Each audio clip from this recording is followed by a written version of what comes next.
ভোরের শান্ত পরিবেশ, রাস্তা প্রায় ফাঁকা।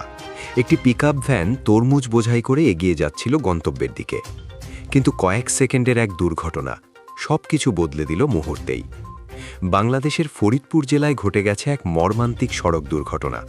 সদর উপজেলার চণ্ডীপুর এলাকায় ঢাকা খুলনা মহাসড়কে বুধবার ভোরে এই দুর্ঘটনা ঘটে।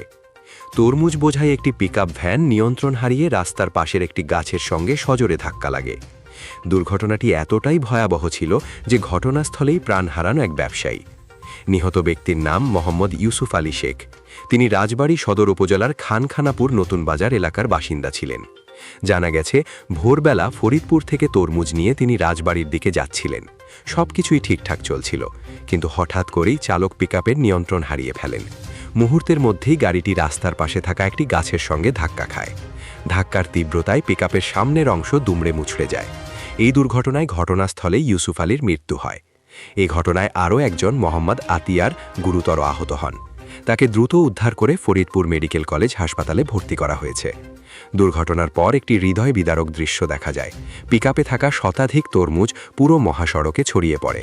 অনেক তরমুজ ফেটে যায়, নষ্ট হয়ে যায় ব্যবসায়ীর সব পরিশ্রম। আরও একটি চাঞ্চল্যকর বিষয় হল, দুর্ঘটনার পরপরই পিকআপের চালক ঘটনাস্থল থেকে পালিয়ে যান। খবর পেয়ে দ্রুত ঘটনাস্থলে পৌঁছে হাইওয়ে থানা পুলিশ। তারা পরিস্থিতি নিয়ন্ত্রণে আনে এবং যান চলাচল স্বাভাবিক রাখে। পুলিশ জানায়, নিহতের মরদেহ উদ্ধার করা হয়েছে এবং এ ঘটনায় আইনগত ব্যবস্থা নেওয়ার প্রক্রিয়া চলছে। এই দুর্ঘটনা আবারও আমাদের মনে করিয়ে দেয়, সড়কে সামান্য অসতর্কতাও কত বড় বিপর্যয় ডেকে আনতে পারে। আপনার মতে এ ধরনের দুর্ঘটনা কমাতে কি করা উচিত? কমেন্টে আপনার মতামত জানান। ভিডিওটি ভালো লাগলে অবশ্যই লাইক দিন, বন্ধুদের সঙ্গে শেয়ার করুন। আর এমন গুরুত্বপূর্ণ খবর পেতে এখনই আমাদের চ্যানেলটি সাবস্ক্রাইব করুন।